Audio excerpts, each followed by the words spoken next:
Welcome to Ideas of India, a podcast where we examine academic ideas that can propel India forward.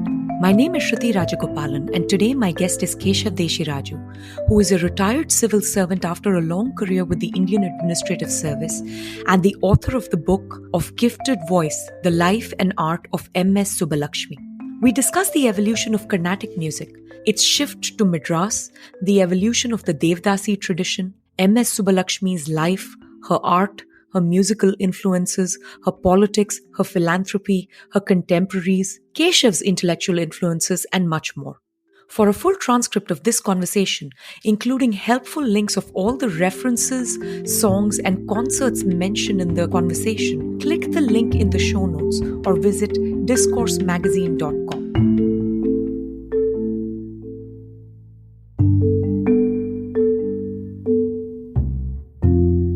Hi, Keshav. Welcome to the show. Thank you very much for asking me, Shruti. Lovely to see you. Lovely to be on the show. I wanted to get into some of the broader context on the evolution of Carnatic music in the late 19th and the early 20th century. We all really understand what is the space that M.S. Subbulakshmi inhabited as an artist. Can you tell us a little bit about how the epicenter of Carnatic music sort of shifted in the early 20th century from temple towns, royal courts to sabhas in Madras, and what it did to Carnatic music? A great many things were happening. If we look back on Carnatic music, the art music of South India over the last 250 years, I think two sort of definitive events or things happened. One, to my mind, was the existence of the three great composers known as the Trinity at the same time. It was one of those flukes that happened. There were lots of people learning music. There were lots of people learning Sanskrit, learning, recitation, doing devotional stuff. But that three persons whose musical genius was, if anything, even more than their spiritual attainments, happened to come about at the same time in the same area. I think that made a permanent impact on the future of the art form between the late 18th century, mid 19th century. This other big development was the growth of English education in the districts and the consequent movement by English educated men to the cities. And in those days, Madras was really the only city in the entire Madras presidency. Even places like Trivandrum were still very small. Mysore, likewise, still small. Bangalore was just a small cantonment town. Madras saw people coming not only from the southern districts and from Kerala, but also from places like Coorg, Kannada-speaking areas, and they were coming from upcountry Andhra, from all the way from Visakhapatnam, Vijayawada, all those places. A lot of wealthy, cultivated Andhras were making Madras their kind of home. It was the men who had education who made the move in search of employment, and their women came with them. Once they were establishing homes and families in the country, their whole world was different. They lived in small towns. The distinction between rural, semi-urban was all blurred. All of them were landed. Their entertainment was limited to what was available in the temple courtyards. The more allegedly sophisticated amongst them probably visited courtesans in their salons. But for the bulk of the people, the only thing they got by way of entertainment was whatever was being performed, either in the temple courtyards or in some kind of public place. Harikatha was important, and song and dance, chanting, this sort of stuff. When this educated professional crowd moved to Madras, there was no tradition, there was no local ruler, there was nothing else of that sort. So spaces had to be created. And the sabhas were created to try and replace either the wealthy temples or the wealthy, patrons of the arts who were organizing events in the country.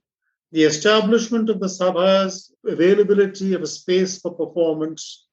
So the men came in search of jobs, their women came to set up their homes, children were born in the cities, growing up as city persons whose touch and contact with the village and rural life was breaking. And then these spaces were created where the entertainments from the Mufassal could be recreated.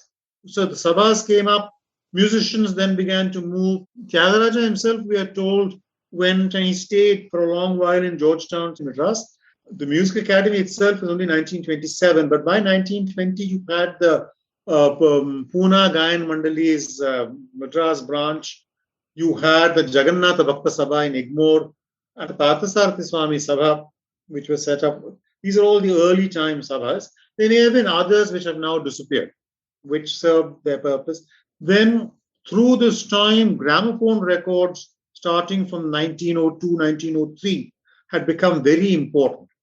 And, millions of plates, as they were called, were cut and were being played everywhere and heard everywhere. All India Radio itself was only 1935, but various things on the sort of ham radio sort of area were beginning to happen. All these things were happening, providing spaces and opportunities for voices to be heard. Both the events that you have pointed to, which is the Trinity, which is, of course, Tyagaraja, Dikshidhar, and Shyama Shastri, and they are associated with a particular kind of Sanskritization of music, right? Yes. The second is the movement of people who are educated in English and who move to, the Madras city from other parts of the presidency. Incidentally, also mostly Brahmins or upper caste, because they have access, more likely to have access to education. With these two moves, what changes in the way people listen to music? One, we have moved away from a single patron, which is either the temple or the king. And now we have moved to patronage from an audience, which is from a particular kind of subgroup. They're not all subaltern the way the artists are. So does that change the way people performed Carnatic music? Did it change which artists got entry and who were not appreciated? Like, what did it do to the form? The Trinity were of Brahmin origin, and I've said so in the book. We can presume that they were of their time and place. Almost certainly they were caste conscious. They were aware of their own position in the caste hierarchy, and almost certainly had views on how other people in the hierarchy should conduct themselves. Almost certainly they were patriarchal in their thinking about their lives and their society and their families. Almost certainly they were conservative in their manner, but you can't really blame them for that. That is who they were. And let us not forget, there were people before them who were not all Brahmin. The point here is that access to education, in particular to Sanskrit education, was pretty much restricted to persons from Brahmin households in those days. You probably could acquire quite a good Telugu or Tamil education, even if you belong to one of the upper non-Brahmin castes. But it was much more easy to acquire a Sanskrit education if you were Brahmin. And let us not forget the Trinity. This is what makes them so interesting. They were superlative musicians, but their musicianship was built entirely around their belief. So it was the fact that they had access to Sanskrit texts, to religious texts that were probably raised in a very conventionally religious way. Shyama Shastri himself belonged to a family of pujaris. A lot of people may have been singing in their home. We don't know. The songs of these people have survived only because of their quality. Because they were good, they attracted disciples. Because they are disciples, the disciples spread the word. It carried on like that. We should not make the mistake of seeing that there were only three people who were sitting in their homes and writing songs. But clearly there was something extraordinary about these three people whose equipment, their access to religious texts, to mythology, to fables, to tales. If you look at the kind of classical allusions in their songs, clearly for their times, they were very, very well read. They knew a lot of what was going on at that time. The second point you make And I refer to this in the book. A lot of the people who were migrating to Madras were not Brahmins. The whole community of Dubashas, or the bilingual merchant intermediaries who intermediated between the French and the Tamils, between the English and the Tamils, they were not of Brahmin origin at all. They may not have been low caste, but they were not Brahmin either. A lot of them were extremely wealthy and extremely influential. In the old days, in village, in rural Tamil Nadu, if somebody was singing in a temple courtyard, anybody, even in those days when possibly persons, now identified as scheduled caste, were not allowed access within the temple, they would have had access to the temple precincts, to the grounds. They would have been able to listen had they wanted to. That may not have been so easy in a sabha, in a Madras sabha. So you're right about that. In some ways, the audience was a little less universal than it was in a temple courtyard, but it was also not highly exclusionary. The thing is, could they afford the price of the ticket? That was more the determining factor of whether somebody went to a sabha or not. Because even in those days, sabhas were ticketed shows. Women have been easily able to go to a temple courtyard to listen to music being performed or Nagaswaram being played. It may not have been easy for women to get their husband or father or brother to buy them a ticket to go and sit. Even in the 1930s, 40s, I've quoted it somewhere in the book, you see notices about women's section. Women's tickets are priced differently, sit differently. So you see, it was exclusionary in that sense. So we can say that in Madras, upper caste men with a little spare change in their pockets were the ones who were going to listen to these concerts. The other aspect is they are not just listeners the way they would listen in a temple courtyard. Now they're also patrons because they're paying for the ticket.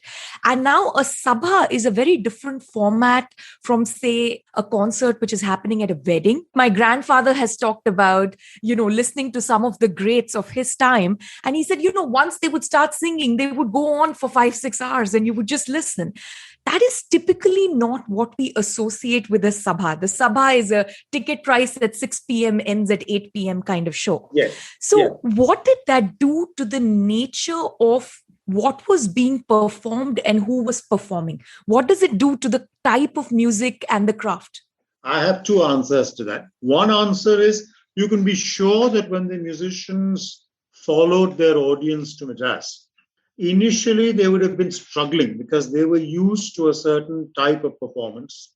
And you talk about these famous 4 or 5 night concerts. In those 4 hours, they may have only sung 3 ragams. And they were used to shouting without a mic so that people in the far corners could hear them. So there they were used to singing long alapanas. Their repertoires would have been quite small, and they were used to shouting. And that's what they came with. I suspect there were a lot of adjustment difficulties till Ariyakudi. It was Ariyakudi Ramanuja Iyengar, and who quickly took stock.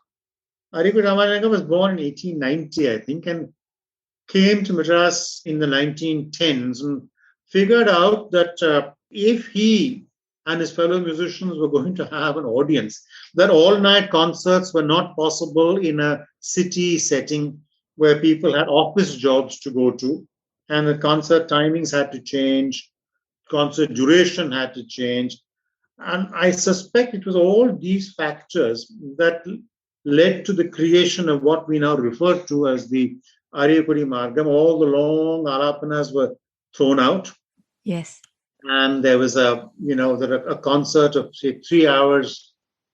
It may have had a Ragam Tanam Pallavi suite, but it would have also had another 10 or 11 songs in addition to that.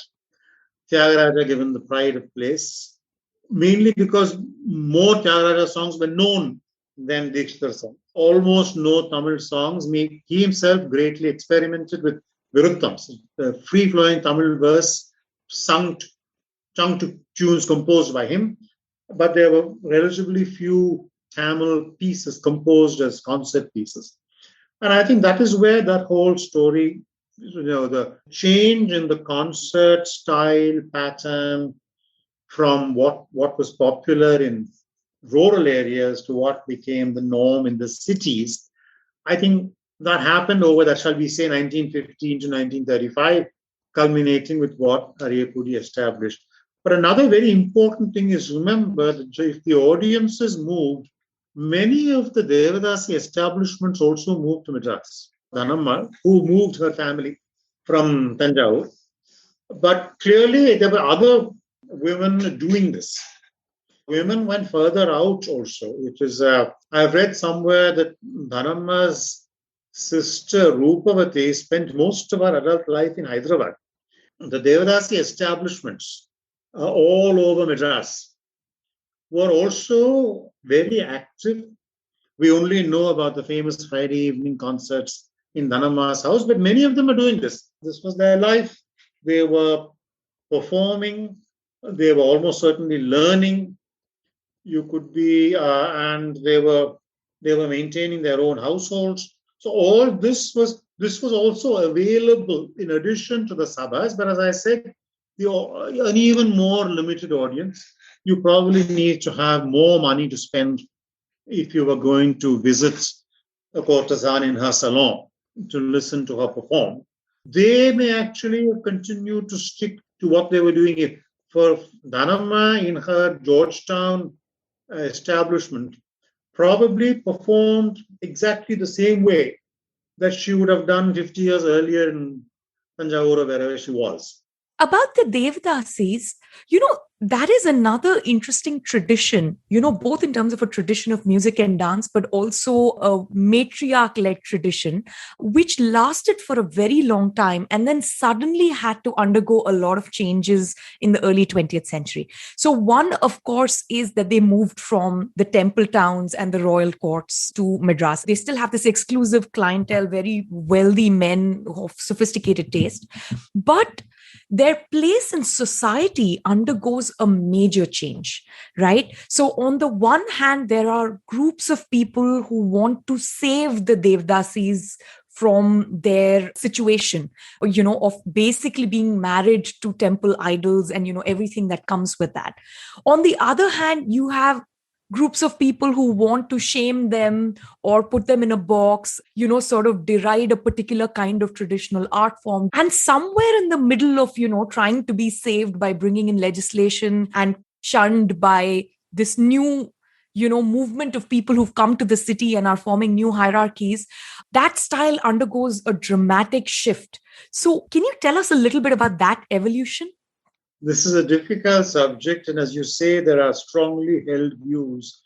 Traditions around the world over the ages, we have known of educated, cultivated, talented women whose designated role within their society was to perform. They were dedicated to the arts.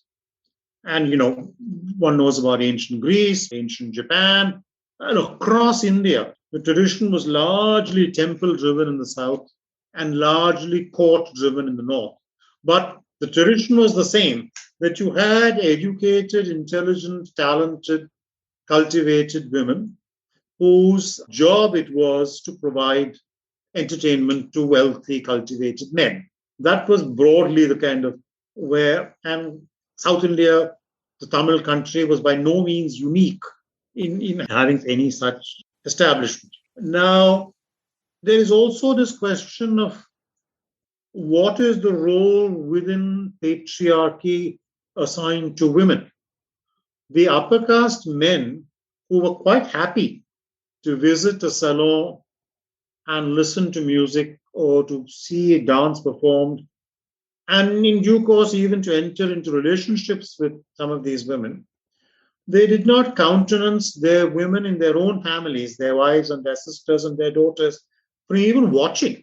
I mean, all they were allowed to do was within the context of ritual worship at home, within whatever devotions were happening within the home. If there was some singing that was necessary for that, they were permitted to sing, devotional verses or chant or whatever. But there was never any question of for Tanjavur Mirazda taking his wife with him to the salon to listen to the music. I think the fact that the establishment of traditional courtesan musicians existed is to do with the fact that women in caste society were not supposed to be doing these things. And it was even more complicated in the case of dance. I mean, dance calls attention to the form. I mean, you have to look at it. And this is something that was simply beyond the pale. I mean, they were quite prepared to admire, a woman dancing on stage, but they would not have wanted to see women from their families doing that. So I think the deep bias and prejudice that comes into this view, it's important to remember that it was there. It's important to remember this because that was the bias and prejudice that had to be broken. You see, the early 20th century, the world changed, everything was changing. But I think in this particular context, if you think hard about it, it was really English education that began that whole process of change. It was amongst the same men who migrated to the cities. So somewhere they also began to understand that the life and world of their women also had to change. If I can give a personal example, my mother grew up in Calcutta in the 1920s, and one sister learned how to sing, one learned the veena, and one learned the violin in Calcutta in 1920s. This was beginning to happen. But I think it may not have been so easy in village Tamil Nadu or village Andhra. This is where people like Pattamar are important, is that when they were not just singing within their homes, but actually began singing in public. And Pattamma's first appearance was when she was 14 in 1933. And her father, likewise, they are not actually moved. They were Kanchipuram people. They are not. But he brought his daughter to Madras in order to find a music master. So you see, the individuals who made a difference. They spread the English education, better realization within caste communities that women needed a better deal, that encouraged women to take to performing music to start with. And then with Rukmini Devi in 1935 or thereabouts, dance also, everything collapsed very quickly, actually. If you look at the developments of those years, I mean, the early 1930s was complete collapse. All known beliefs were thrown out. There were just literally hundreds of women. It was as though it was all bottled up somewhere and let out. Women who had the ability to perform, the training to perform, who wanted to perform, and who performed first on radio and then in public spaces. As you already hinted, there is a big change in perception of now caste Hindu women can perform in public without the tag of being public women, right? Female seclusion is reducing. And now with supportive husbands, fathers, brothers, supportive, accompanying artists, women are able to take their place on stage. But there has been a tension when it comes to dance. Of course, there are people like Rukmini Devi who really smashed, whatever was the glass ceiling of that time. But there is also a major tension between what people call upper caste and Brahminical appropriation of what was traditionally a Devdasi art form. So this conversion of Sadir into Bharatnatyam, right? And making it quote unquote respectable. And in the process of making it respectable, excluding the Devdasi women quite explicitly by, certain perceptions of their background, while simultaneously taking over the art form and changing it. This is a very frequent tension and accusation that keeps coming up. Shruti, those are very difficult and complicated questions, but I think the heart of this debate is that this was an art form that belonged to Devadasi women, and it was taken away from them. And Rukmini Devi is always accused of sanitizing the form, of ridding it, or depriving it of what may be seen as its raw but more genuine elements, etc., etc. Now, actually, I talk about this in the book on page 254 about Rukmini Devi and Bala Saraswati, and talking about this manner of this whole perceived conflict between Sringara and Bhakti. Bala Saraswati herself, in several very important speeches, has said that Sringara is at the core of Bhakti. When you say that this was an art form that belonged to Devadasi women, I think we are completely losing the plot if you then say, therefore only Devadasi women can perform this art. It may well have been a tradition that grew in a certain context. It evolved in a particular setting, and there were musicians and poets and dance masters, and the fantastic imaginations that wrote Natyashastra. So we don't know who these people were, but we do know that they were phenomenally gifted in their understanding, in their imagination. And you can certainly make the case that the core repertoire of Bharatanatyam, or Sadir as it was called then, came from here. But I don't believe we are on such strong ground when we begin to say that therefore this is something that should have been left to the people who were the traditional holders of this form. In saying that that is an art form that belongs to the Devadasis, I am not just condemning the art form to Devadasi, I am condemning the Devadasi to the art form. There is absolutely no reason, there is no way in which you can justify the existence of a system where somebody has really no options in life other than singing or dancing. We know about Bala Saraswati because she was the greatest dancer of her generation, of many generations. We know about Subbulakshmi. We know about very great performers. A very large number of Devadasi may not have been great performers at all. It may just have been the way of life that they were told was theirs. And that I find very hard to accept. That could even be justified, I find quite monstrous. On the appropriation part, I don't think the accusation, at least the way it is framed, is so much that people outside the Devadasi tradition should not be performing Bharatnatyam or Sadir. I think the accusation is more that the art form was taken and made respectable and sanitized, but the artists were left behind in some way. It is more that the tradition was accepted and the women were not accepted, right? The women were put in a particular box. They were talked about in a particular way. They were excluded from sanitized and dignified society in some sense. I think that is the true grievance.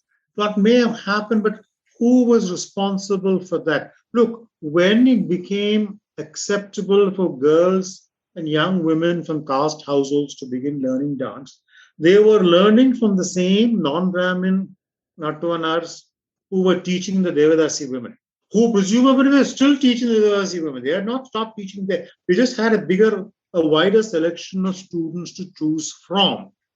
Now, if the argument is, Rukmini Devi did not teach Devadasi women in Kalakshetra.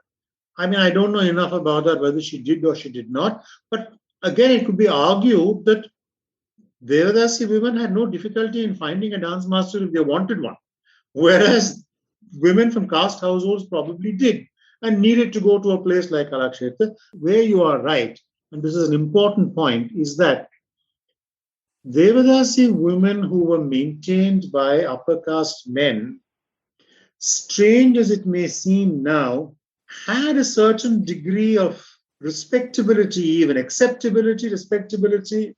They were known as it was a relationship that was, through Bala Saraswati's life, it was disputed the fact that R.K. Shanmugam Shetty was publicly known, but this was known about many people.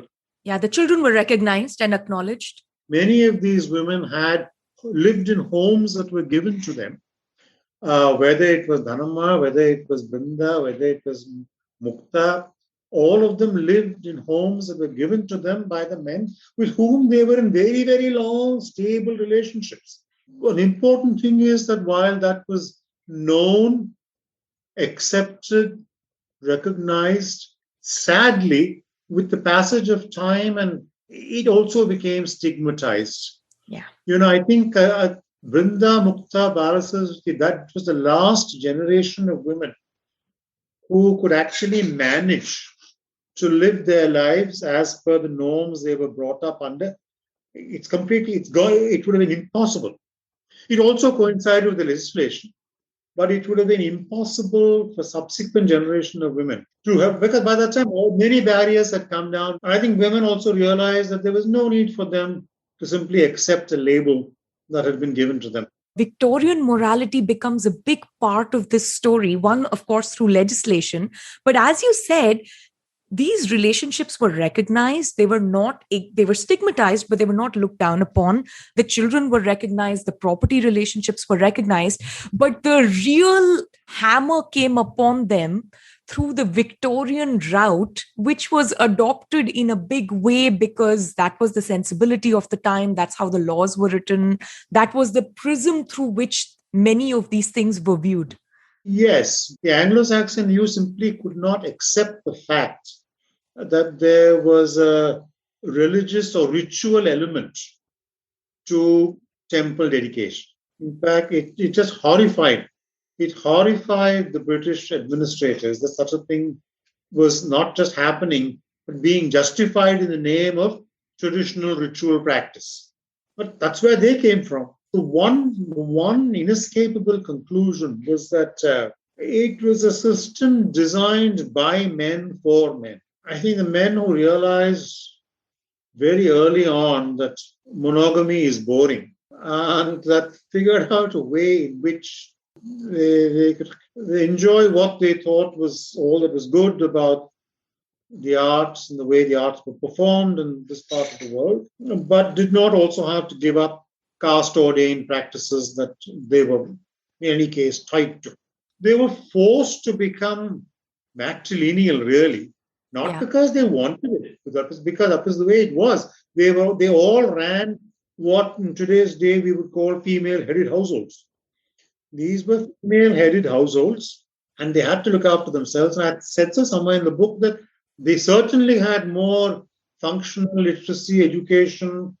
They earned and spent money, which caste women were not doing. So they were doing all these things. But I think I still hesitate at looking at these as signs of progress in any way. The fact that a Devadasi woman was more likely to be educated, the fact that she was more likely to be able to manage money, buy property, adopt children, I still don't see them as features to be very proud about. I don't think they reflect a progressive society. They reflect the fact that women showed the ability to protect themselves as best they could in a very, very invidious system that was stacked against them. But they learned to defend themselves. They had no choice. Dhanamma is sort of worship this side idolatry. But Dhanamma died in penury. When they were down and out, when they lost their ability to sing and dance and be charming, as Nana Devi calls it, creeping old age catches up with you and you're on your own. All this is really relevant, I think, because now suddenly everything about MS will come into sharp focus. So the most interesting thing about MS is she comes from Madurai and she gets to Madras at a relatively young age. She moved from a system where there was a particular Devadasi tradition. Her mother was a very, very well-known, Veena artist of her time in Madurai. And MS Subbulakshmi decided that that is not the life for her and traded that tradition for the protection of Sadashivam, who was a married man and then, of course, widowed. And this is very crucial to the journey of MS Subbulakshmi as an artist, right? This trade that she makes to move from the Devdasi household to a married, someone who has a place in society. In that process, of course, she loses financial control, but she gains other forms of control. So maybe over her art, maybe over where she performs, the currency, her husband can provide her entry into spaces, entry to the Prime Minister's, home. It's a choice that she explicitly makes. All these women we've been talking about, Rukmini Devi could afford to flout convention. Parasaraswati could not. Subbulakshmi managed to reject one set of conventions and exchange them for another. The pity is we know so little about what she was doing and what was happening to her. But She grew up in a Devadasi home. She never went to school. She was just learning how to sing. But we can be fairly sure that by the time mother and daughter came to Madras in 1932, after the Kumbakonam Mahakamaham in February, she was 16. She's 16, she probably knew quite a lot. She knew pretty much what her life was going to be. We also know very little about 1932 to 1936. They lived under the protection of somebody called Lakshmana Chettiar somewhere. Then she sang in Indian Fine Arts Society in 1933, December. There were odd things happening, but we know actually very, very little. We don't know who else she was meeting, who she was. We do know that she met Sadashivam in 1936. She certainly had known Director K. Subramaniam by then. He engaged her for Seva Sadanam around that time. She and her mother lived upstairs of S.D. Subbulakshmi, who was Director Subramaniam's wife.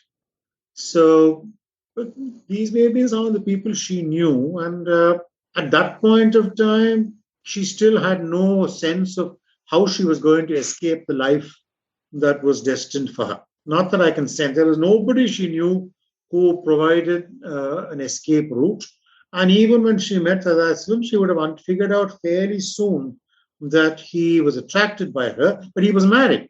In her world, in her family, in her community, married men did enter into relationships, but that is not what she wanted. That's not the kind of future she was wanting for herself. She did take some calculated risks. We know that mother and daughter went back to Madurai after the Seva Sadanam shooting was over, when the mother was concerned about what was going on. We do know that she ran away on her own and came back.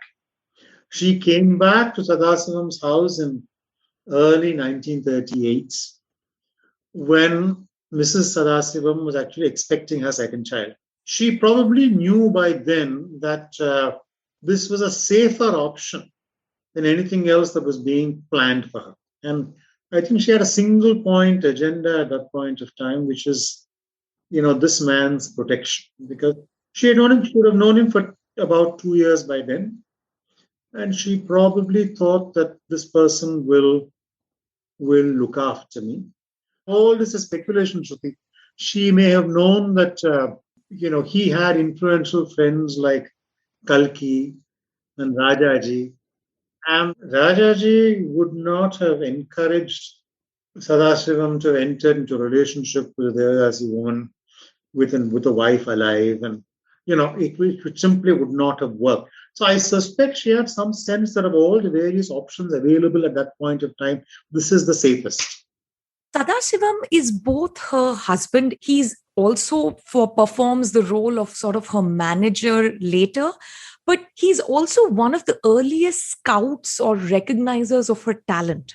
Who before Sadashivam played that role? Because her first recording is when she's 8 years old. Those would have been professional touts for the recording companies, many of whom were European. I think Director Subramaniam was the first. Yeah. Because he was the one, he was somehow connected with her Kumbakonam appearance in 1932, and then he gave her a role in Seva Sadam. He was a very interesting man, and he made films on patriotic themes, and he recognized it. Sadashivam certainly recognized it, and at a time when she was even prepared to abandon everything and just settle down into domesticity, he was the one who realized that he really had gold in his hands and that this was something that could be developed. Now, but there are some interesting questions. You see, marriage to Sadashivam was only possible because the first Mrs. Sadashivam passed away. I mean, this is before the Hindu Marriage Act, and I suppose Hindu men could have more than one wife, but it would have been difficult. One doesn't know what would have happened to her after she sought his protection, and if it didn't culminate in marriage, what would have been her situation? It's very hard to say at this point of time. There would have been nobody on her side, and she would have been alone. It's a very unhappy and very unpleasant question as to what would have happened to her. It worked out for her But that unfortunate lady passed away.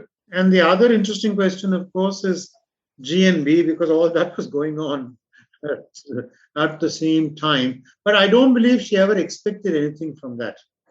She was just swept off her feet by A very good looking leading man, a very charming man. and the wonderful musician that he was. And she was by no means alone in this. So these are the ways in which I think providence plays its part. A man who sensed her, whatever else he may have sensed, he certainly sensed that this was an opportunity. And then the other lady's death and GNB fading away, it was inevitable. When you look back upon it now, you can say, okay, this happened, this happened, this happened. But at the time, when you didn't know what was going to happen, 1938 onwards, she was singing often publicly. 38 was the first Academy performance, 39 Academy, and there must have been other concerts. There were wedding concerts happening by that time. She was very famous even then. So there was all this going on, and then the turmoil in her own life. So it must have been a very difficult time for her. At this point, she almost seems like a reluctant artist, right? It's clear that she enjoyed performing in movies, but there were only 4. Radha Vishwanathan has said that she was quite happy to be married and to be a mother and to a life of seclusion and domesticity and dignity. And she didn't really want to be the kind of superstar. And that was more a strategy created by Sadasivam, who was more ambitious for her as an artist than she was herself. So now, in this situation, what is MS's view of her own craft? What is her vision of her art? Is she just aping other people and singing what is popular at that time? Is she just singing, because certain things are expected at weddings and sabhas, or is she singing what Sadasivam has picked out? Or does she have control over how she presents her vision as an artist and executes it through her performances? I think it's a bit of both. In later life, despite her very demure manner, despite her very, deferential manner, it was very clear that she knew who she was. She knew what she had.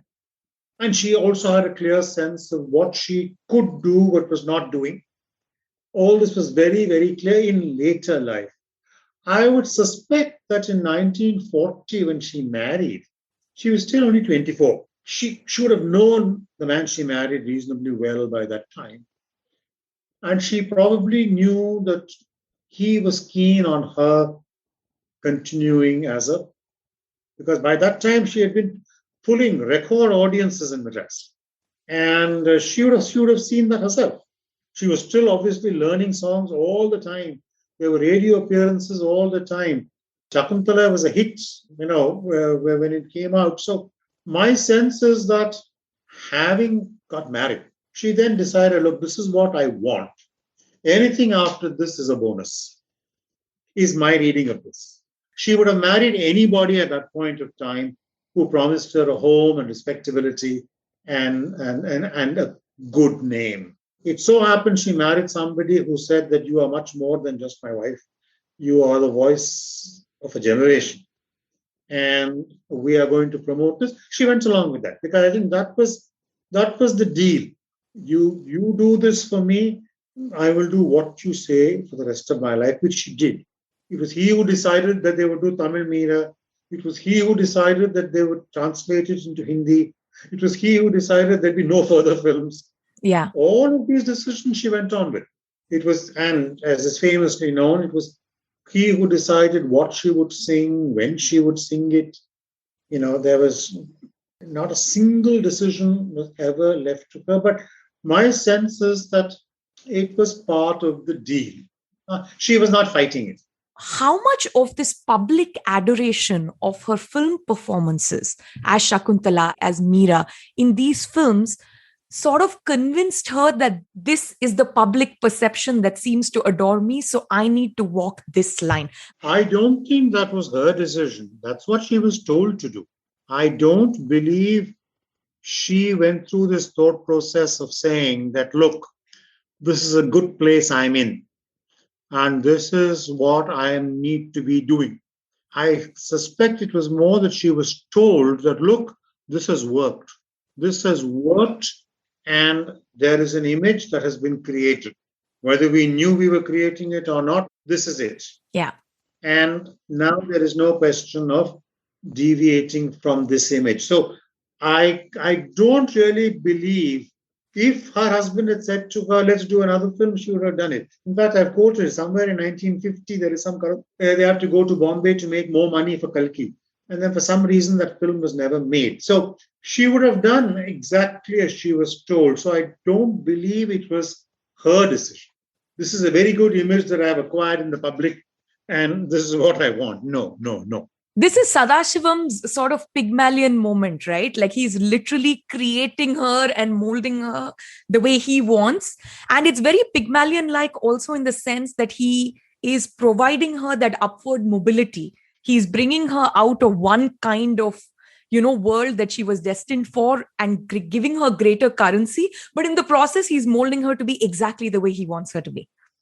MS Subbulakshmi is both apolitical and political, in the sense that she doesn't seem to have political views or partisan views personally, but she is involved in political movements, right? And I can think of at least three. One is the Tamil Isai movement, which is Tamil being left out as the language of Carnatic music, where Telugu and Sanskrit dominate. Again, because of a historical accident, as you pointed out, because of the Trinity, but that's a big one. And on this, she is firmly on the side of the Tamil Isai movement. There is, even compared to people she respected like Aryakudi, Ramanuja Iyengar, and so on. The second part where she is political is her relationship with the Indian nationalist movement and various causes that are supporting the Indian nationalist movement, either because these causes were espoused by Gandhi or Rajaji, and she decides to sing these benefit concerts and raise money for them, or directly her association with these people through her husband Sadashiv. And the third is her global perception, right? And this is her singing at the United Nations. She becomes sort of an ambassador of peace and culture in a world which is still very dominated by the Cold War and, particular kinds of global alliances. She brings bhakti and devotion and songs in the praise of the Lord. I feel like it is almost a political statement in that context. So there are these three things. But she's personally very apolitical. I don't think she has ever expressed a view on any of these. No, I think that was a very good way you put it.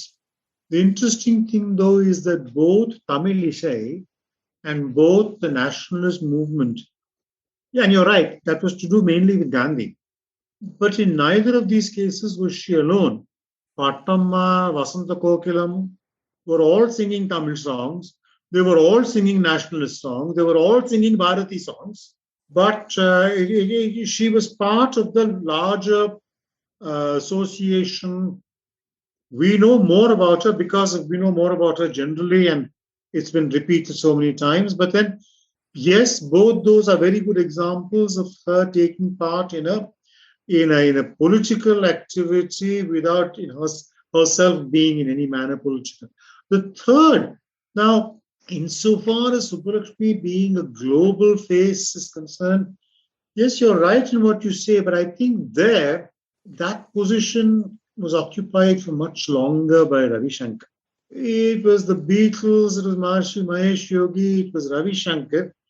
And while we know a lot about Subbulakshmi, United Nations, that in itself was only a relative blip compared to the mass adoration that Ravi Shankar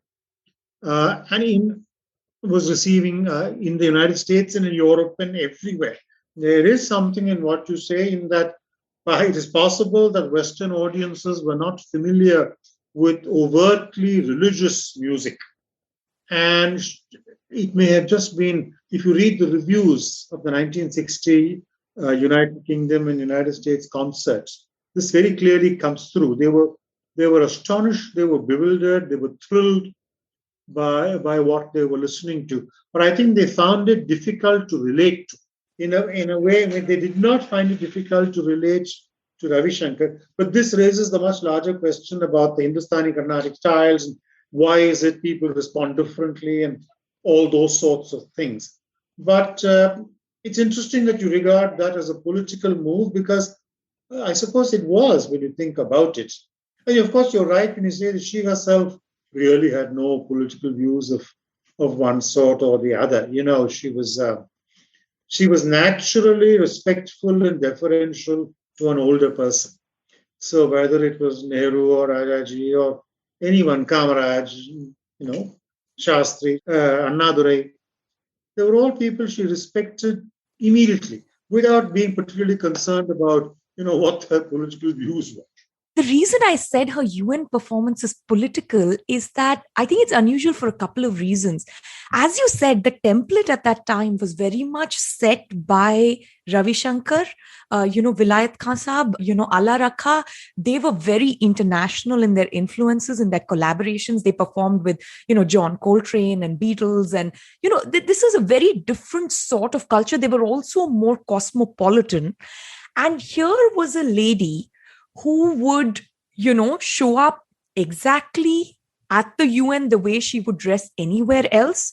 She's going to sing the same set list that she would sing anywhere else. She will bring the bhakti tradition with her, even though other people may not understand anything about it.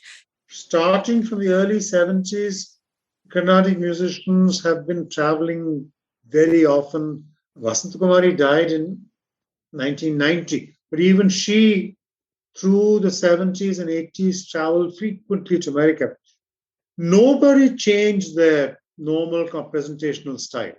You're correct, the MS didn't, but nobody else did either. It's just a point to be noted, but I think it's a good point you make. There's a confluence of different, say, musical styles or literary styles. So one is, of course, the bhakti tradition is very, very important, right? But she also brings in bhajans that are written in other languages. In Hindi, she is singing things written by Tagore, right? So there is some pan-India, in a sense, she's the first to break the language barrier, right? She also sings and chants in Sanskrit. On the other hand, there is a very, very rigorous artistic tradition which is going on in the sabhas at the time, which, as you say, she completely absorbed. She's learning from her contemporaries, she's learning from her seniors, and so on. And the third is the film music, right? So some of it is the film music that she has herself sung. A lot of it was devotional and mythological. So that also becomes part of her repertoire. She has sung, Arabic couplets and dohas and things like that. But is there a big influence from international singers who may have been her contemporaries at the time, or international film music, or the Middle Eastern or Arabic tradition?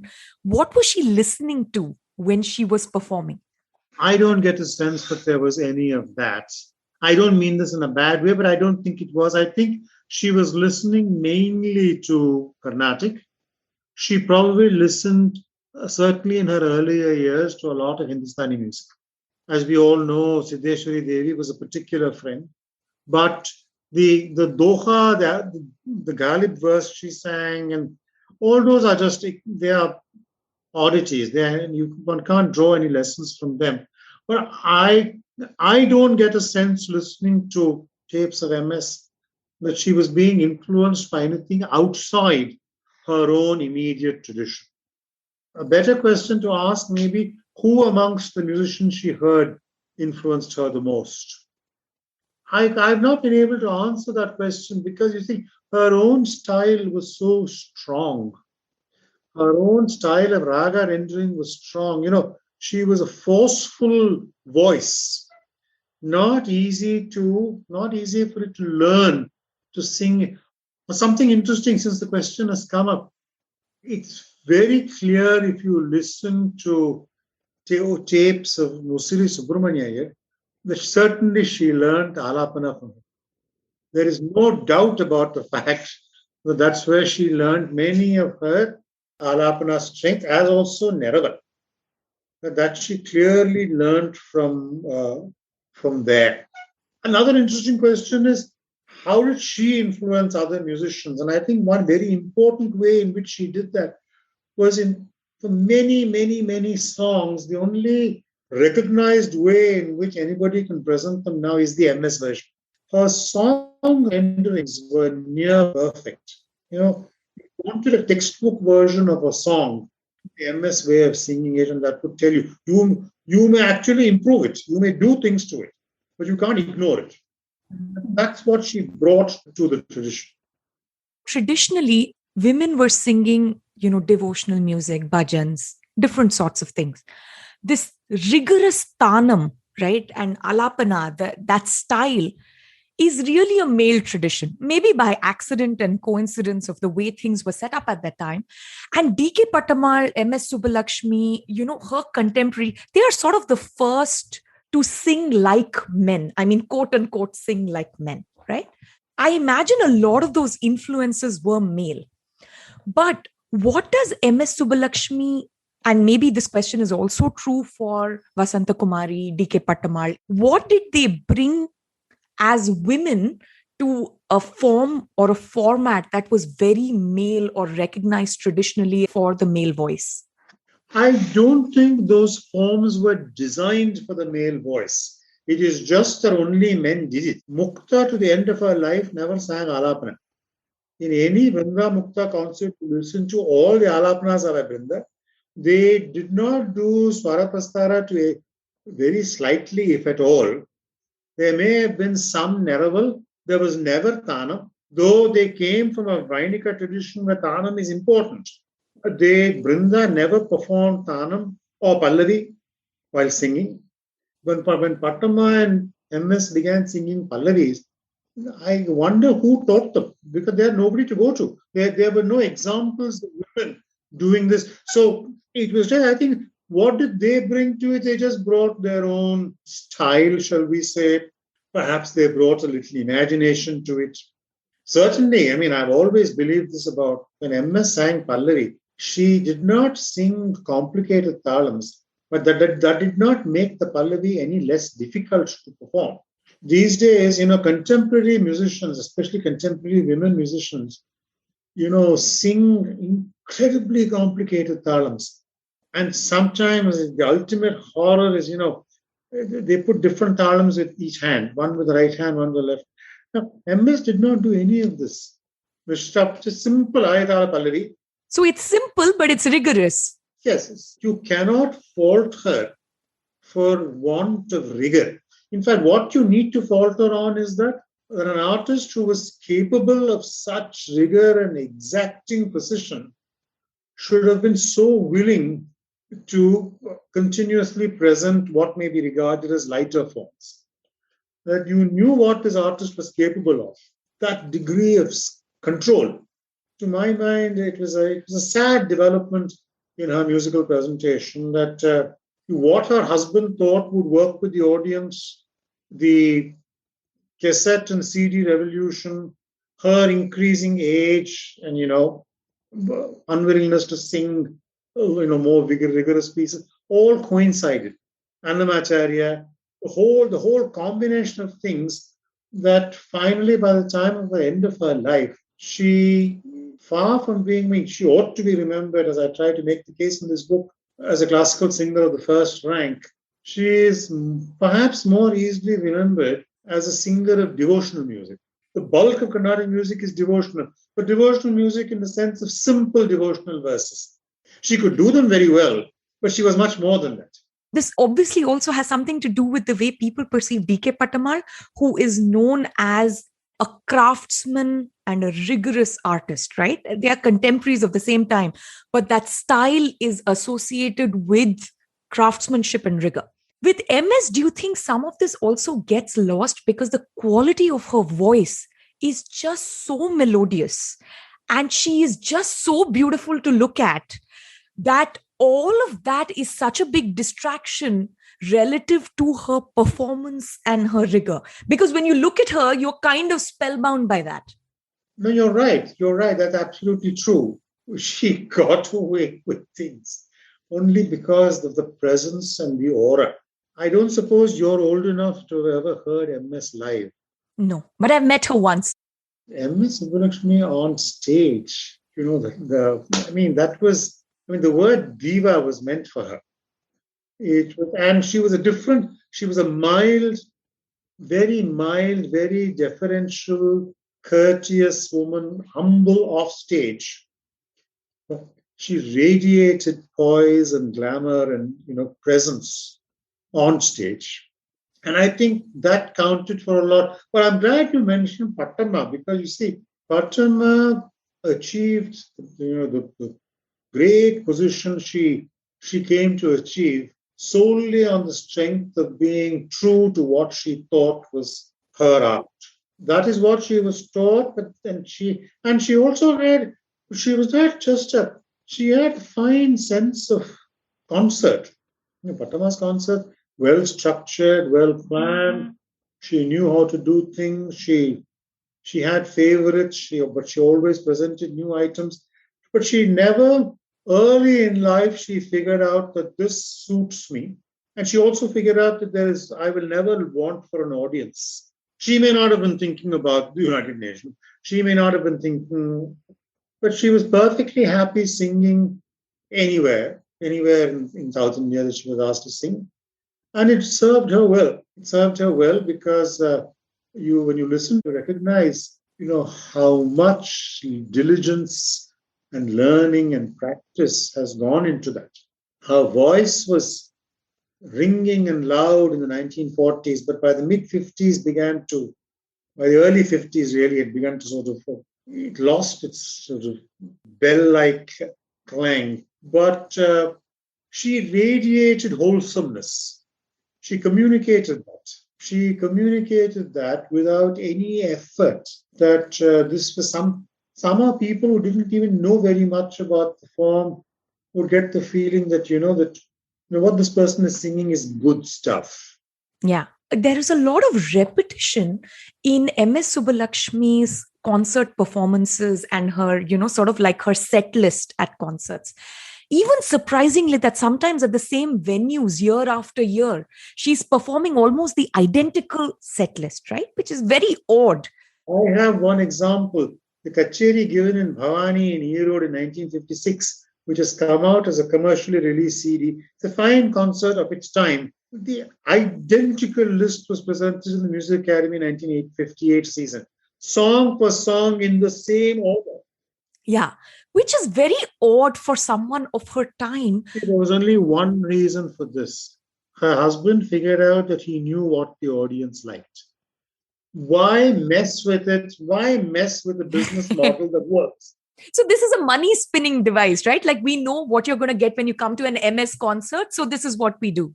He probably also rationalized that maybe of the three people who were in Erode will also be at this Madras concert. How does it matter? And, there is a great tradition in Western classical music of pre-composed pieces. Extemporization doesn't come into it. The conductor's genius lies in being able to create something out of pre-composed material. Yeah. So I was laughing with a friend the other day, the great joy of listening to an MS version of a song that you have never heard her sing. The very well-known song, Tyagaraja's Rara Mainti Dakai Nasaveri. I had never known that MS sang this song. She did sing it in the Academy 1976. Even that song that she sang once in her life, perfectly produced. But sang it once, never sang it again. She probably knew every song written in Kararapriya, but 90% of the time she sang Prakala Nilavadi. And the other 10% of the time, all the other songs that she knew in. But I think the only reason for this is that why fix it if it isn't broken? Do you think it diminished the view of MS among her contemporaries who were doing a lot of improvisation on stage, especially the men? Certainly, because I tried very hard to fight this in this book, but there was a lack of vidwat, which I think is a very unfair comment to make, because everything she sang and produced represented, to my mind, scholarship of a high order. And in fact, it's sometimes quite sad to see younger male musicians especially, very dismissive when MS is mentioned, saying that, she was only basically a bhajan singer. It tells you more about these younger male singers than it does about MS. But your point is correct. I think her reputation as a classical musician has certainly suffered for that reason. I mean, she also benefited from it in one on the other hand, right? Because even relative to, say, Aryakudi Ramanuja Iyengar, she is the one who can sell tickets. She is the one who can lead to full concert halls. She can raise money. Shruti, yes and no. Just look at Bala Saraswati. Yeah. When Bala Saraswati went to Edinburgh with MS in 63, they had to arrange 8 additional concerts, 8, because the crowds were pouring in to see her and paying tickets to come to see her. I think that argument doesn't really hold. Keshav Kerkar sang often in the academy during the season in the 50s And sold 60s. out. Sold out. People would queue to listen to her. So the great Hindustani musician Ravi Shankar used to play in the academy for years upon end. Never changed his style to pander to the, what he thought the South Indian audience may like. No, this was not necessary at all. This was just Sadashivam's idea of how this should be. He was completely taken by this idea of a pan-Indian singer. Oh, that she sings in Bengali, she sings in Odia, she sings in Marathi, she sings in Gujarati. Which to my mind is a very modest ambition for an artist of that scale. She's so great, she can transcend language. She would have drawn audiences anywhere, but because of who she was and the way she presented it, and she could attract, people could listen to it. But that was not the decision that was made for her. Here, a really striking contrast to MS is P. Balasaraswati, right? There are some huge similarities. They both came from the Devadasi tradition. They were friends for a very large portion of their lives. There is an incredible photograph of both of them in pajamas as very young women, holding, I don't know if it's one of those candy cigarettes or something like that, right? But you cannot imagine two people with more contrasting personalities. We spoke about how MS traded a life of insecurity within her tradition for a life of, greater currency, more dignity in Madras circles and security. Bala Saraswati, on the other hand, said, I will make my own path, right? I mean, this is what I do, and it will earn respect and it will earn dignity, and I don't need that kind of external validation. The art will speak for itself. And to a very large extent, she succeeded. She was an incredible performer, also well known across India and the world. The way her dancing is described is, I don't think that she's peerless in that sense, even with her contemporaries or generations that followed. And yet, Bala Saraswati doesn't have the happy ending, right? And the sort of stardom that MS Subbulakshmi has, though she's an artist of, the same caliber. I think at the end of the day, Bala Saraswati did not fight convention. And Subbulakshmi, whether you like it or not, fought convention. Bala Saraswati became Shanmugam Chetty's partner in 1936 when she was 18. Though she was a intelligent, tough, strong-willed woman, she did not fight convention. And while Subbulakshmi had no idea of where this was going to take her, she fought convention. Yes, Bala Saraswati had to fight very hard to get to where she got to, but she really had no option. That was all she knew. That was her life. And she probably also sensed that she was gifted in a way that many of her contemporaries were not, and that it was something that she had that was worth fighting for. But again, as the story is famously told, she never taught her daughter till very late. I mean, women in families like that learned from earliest childhood. Lakshmi, her daughter, only began learning in her late 20s. So it was while Bala Saraswati knew what she had a very strong sense of tradition. I think it is interesting that she did not teach the dance tradition, which is the only thing she had, to her daughter. But there is something going on there. How did Subbulakshmi achieve the superstardom? That, I think, is really, at the end of the day, providence, destiny. I can't think of. I'm not saying it was unjustified. It was Subbulakshmi was a superstar. She deserved superstardom. But many people who deserve superstardom don't get it. Balasaraswati may have been one of those who certainly deserved superstardom, but did not get it. I suppose destiny took a great deal away from Subbulakshmi, but destiny also gave her superstardom. Bala Saraswati also took far more ownership and control over her art form, right? We're talking about MS, and you said she didn't really choose. It was not her vision. It was Sadashivam's vision. Bala Saraswati, on the other hand, is very, very clear on what kind of art tradition she belongs to, but also how she wishes to take it forward. That, I think, is another very big contrast between the two women. In some sense, I feel maybe Bala Saraswati was a little bit ahead of her time. Maybe 10 years or 15 years later, it would have been a little bit more acceptable. But then 15 years later, she wouldn't have existed in the same way because that tradition was dying. It's a really odd spot in history that she occupies. We don't know about MS. Had life panned out differently for her, would she have expressed a clearer view of what her music was to her? We don't know. I mean, we know her as this very shy, retiring, demure person, but that was because that was where she was placed. If she had not been placed in that situation, would she have been different? Would we have known more? I really don't know.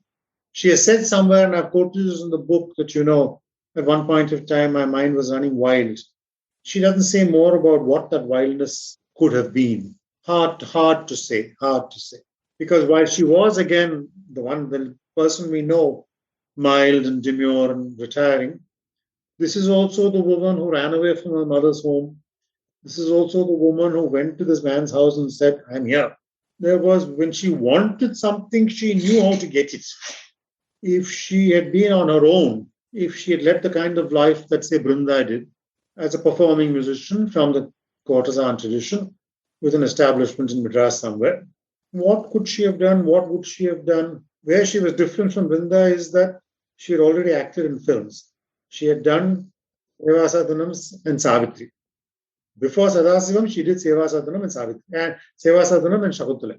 Savitri was after marriage. So she had two films. She may have had a little more glamour than Brinda and Mukta, only but because she was a film star. That may have given her a little edge, but that is what N.C. Vasantakokilam tried to do. That was, again, a very sad story. Difficult professional atmosphere without a man looking out for you.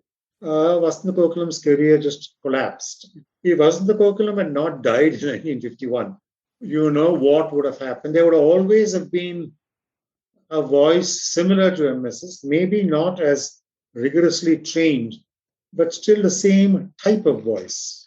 One thing that is very interesting is how much Tyagaraja dominated her repertoire and her imagination, even among the Trinity. I mean, he did write more and he was the better known of the three. But in particular for MS Subbulakshmi, Tyagaraja had a very special place in her set list. But the other area where I find this great similarity between the two of them is compared to their contemporaries, Tyagaraja is the saint. The other two are composers, Shama Shastri and Dikshidhar. But Tyagaraja is a saint, Tyagaraja. And MS Subbulakshmi is very similar in that sense where, whether you have Vasantakokilam, whether you have D.K. Pattamal, they are all artists, but MS Subbulakshmi is a saint. That's the perception of her, either because she sang a lot of devotional music, or you wake up every morning in every temple town, you're listening to her singing Suprabhatam and Sahasnamam, or the way she looked, that demure look, or maybe because she played Meera, who is also in the process of attaining sainthood. But this is an interesting thing that I find about both of them. I just have some comments. Tyagaraja was hugely important to all artists of those generations, whether it was Ayekudi, Maharaj Vishwanath Iyer, Shemmangudi. Tyagaraja was the rock on which their concerts were built. And interesting because they're all Tamil speakers, but for whom this Telugu composer proved so important. So while, yes, Tyagaraja was important in Subbulakshmi's repertoire, she was by no means unique in this. Tyagaraja was hugely important for the tradition. Tyagaraja certainly was. More disciples more active disciples, better spread of the songs. Sainthood, you're right about that. He has acquired sainthood. Not everybody would agree with this, but I think it's something in the very appealing nature of his bhakti, the kind of language he used, the fact that he was talking to his Rama. There is something austere and beautiful about Dikshithar and Shyamasastri. I mean, there is a formality in those compositions. A lot of Tyagaraja, beautifully composed as they are, and with an eye to rhythm and to talam and to raga construction. But I think the nature of his devotion was easier for people to understand. Hence, that made him easier to be identified as a man of God. Perhaps again because he had more disciples, more stories of his life were written at an earlier point of time. Once you have stories, they spread. The stories began to be told in Harikatha, and then the stories were told in film version, not once but three times. We don't know any stories about Shyamashastri's life, certainly, almost none. And I've tried to say this in the book. Dikshithar actually, for his time, had an interesting life. He went and lived in Banaras and did various things.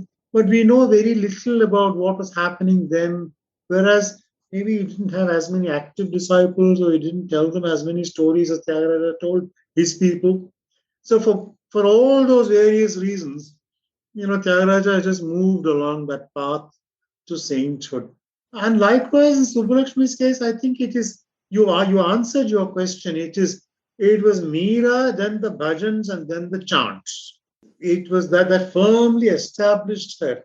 There has been a Katha Kalakshepam on her life done by somebody. I've mentioned it in the book. So all this sort of stuff has begun to happen to her.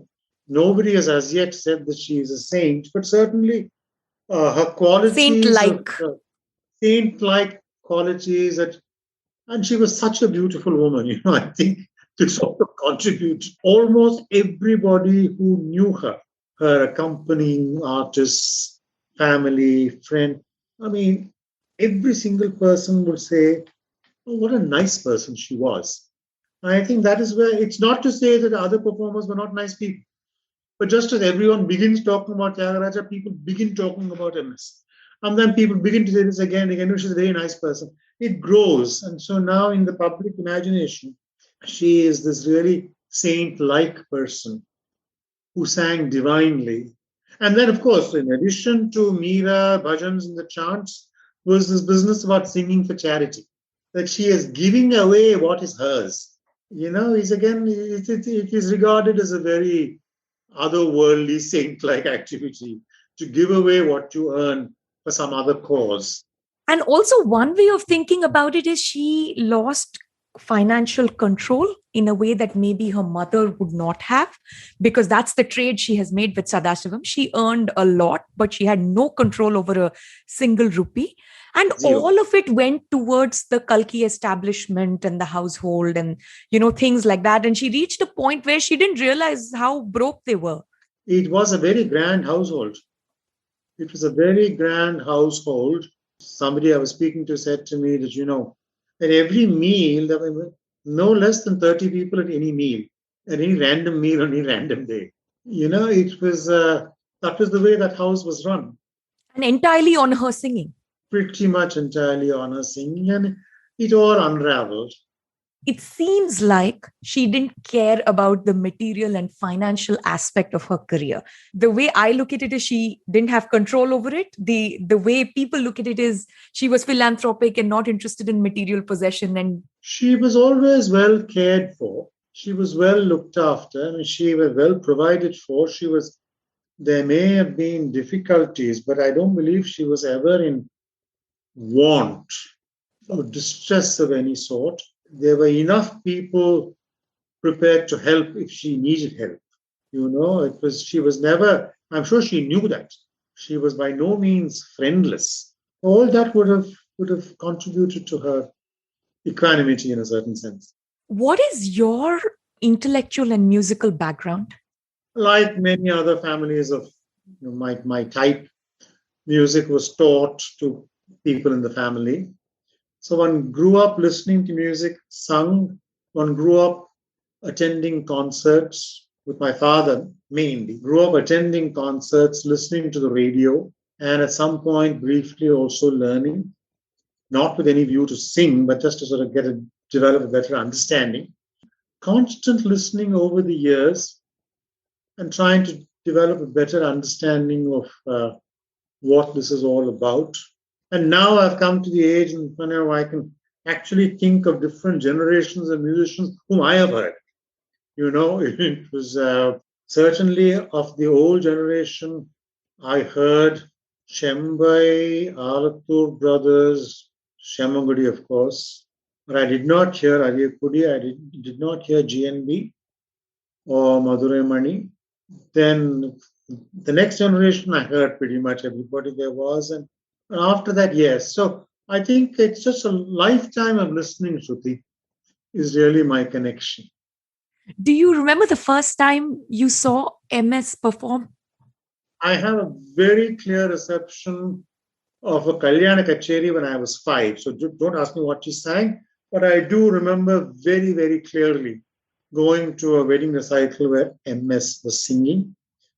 The first Kacheri I attended was September 1967 in Shanmugananda in Bombay. I mean, those days, MS would sing in Bombay 5-6 times a year, one way or the other. So that Shanmugananda concert in 67, I remember very clearly. Then April 69, December 69, in Delhi in February 79. The funny thing about, I can remember the dates and years when I've heard MS sing over the years. I can't remember this of other musicians. I've heard MLB so many times. I remember the first time I heard MLB, again 1967. She sang a 3-ragam Pallavi. Mohanangi Kamavardhini Pahimam Ananda Bhairavi. I have not forgotten that. It was for the first time I heard Pattama, I remember. It was a miceless concert in Bombay. But otherwise, I don't remember much. But MS concerts, I have a strong memory of. The whole experience was just so thrilling. And I'm keeping lists of the songs she sang. Did she leave like a huge impact on you when she sang at the time? Or did that come in later reflections? I grew up listening to music in the 1960s. But I think people a bit older than me who grew up listening in the 50s, if you began your musical listening in the 50s or the 60s, you simply could not get away from the fact and presence of MS. And this was a time when, through the 50s, GNB, Madurai Mani, Shamangudi, Ariyakudi, the Alatur brothers, Vishwanath Iyer, even Musiri stopped in the mid-50s, Vasantakumari Pattama.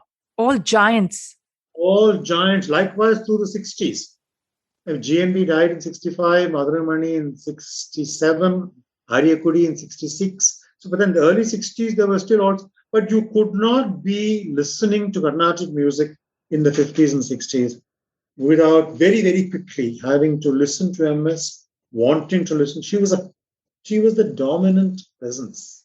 And the high point was the Sangeeta Kalanidhi in 68. She was recognized as, she was at the pinnacle, as it were. That was MS's prime. And you could not get away from it. What made you choose MS as a book project? Oh, I decided this a long time ago. I only wrote the book now, but this has been in my mind for a long while. Now, I'll tell you why. One, for many of the reasons we've been talking about today, that context was very important in the case of MS. And that is why I thought a book project was important, because one has to tell the context. The other reason was MS has been widely written about, but they all follow what you might call the received version. And interestingly, though there are so many books, many with beautiful photographs, there's really very little in all those books about her music. Very little. All the books follow, I said, the received version, the few stories told time and time and time again, all stories to do with her great devotion or with her, her role as a philanthropist. They were So while many, many books were written about her, very few or none really to my mind had anything of any interest to say about musicianship. So I thought that this is a book that's worth writing. Hence, the book. And what is your writing process? Around 2000, when MS was still alive, I just sat down one day when I lived in Dehradun. Then I just sat down just to write an essay on MS. And because obviously somebody I listened to a lot and admired a great deal, and I was doing small bits of music writing, very nothing substantial. For the Hindu's Folio magazine, I did something, and then I used to occasionally review a couple of music books and very slight. But then I actually wrote a 5,000 word essay. Then when she passed away, I actually tried to interest one paper in using it as an obituary notice, but it was too long for them, and so I just withdrew it and said no.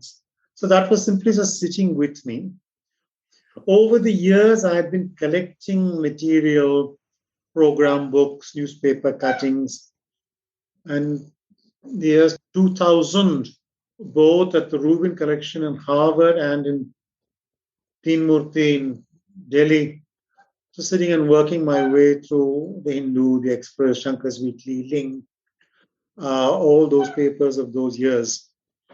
And just with no particular book writing plan in mind, but just material, and just kept pulling things together and such like. It was only after I retired from work in 2015 and moved to Chennai that I thought to myself that, I should do something with my time. Let me see if I can go back to this. And I sought out appointments with two people just to begin talking about the subject. And those two conversations went quite well. Then I went back to this long 5,000 word piece I had written. And it's a very crude way of writing a book. But I simply broke it up into sort of 10 bits and put them on 10 different files because that piece was written chronologically, as it were. Then I began working on it. And then really, Shruti, it took a life of its own. It just kept growing and ideas kept coming to me. And so I knew in my mind that I wanted a couple of chapters on context and background. And then I knew I wanted a last chapter, which very early on I knew I wanted to call a life. And that in between could be chronological. And again, very early on, I decided that I want to use this book. I want to write about themes and persons and events other than MS.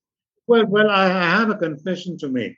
As I said, I was keen on context, and context is hugely important.